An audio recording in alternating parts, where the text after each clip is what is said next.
Thank you. Next, we will hear from David Ford with CMA. Thank you, Dr. Randall and members of the subcommittee. Again, I'm David Ford, Vice President of Health IT for the California Medical Association. Thank you for inviting me to speak here today.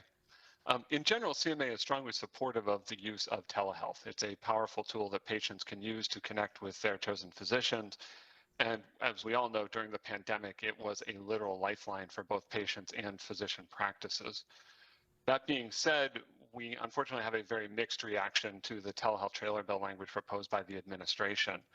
On the one hand, we are very appreciative of the, and we strongly support the proposal to expand payment parity requirements for synchronous video telehealth to Medi-Cal managed care plans.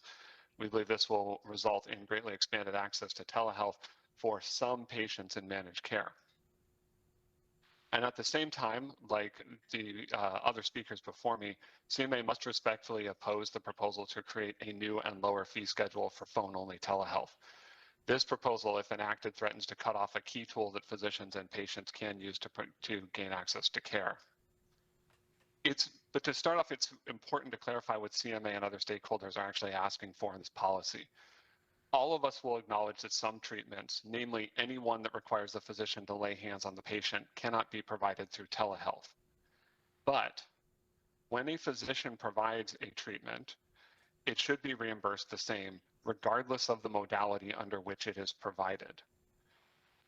We often say that we are talking about paying for telephone. We're not paying for telephone. We are paying for a service that is being provided, and the telephone is just the modality under which it is being done.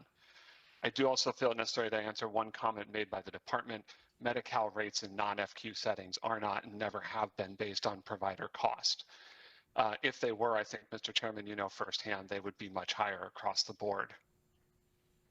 Phone-only care in particular is important because many patients, and especially in the Medi-Cal space, still do not have access to broadband internet connections that would support video telehealth. When CMA surveyed our own membership last October, more than 1/3 of physicians statewide reported that their top challenge in implementing telehealth is lack of broadband access for their patient. Those patients need telephone to be a viable option.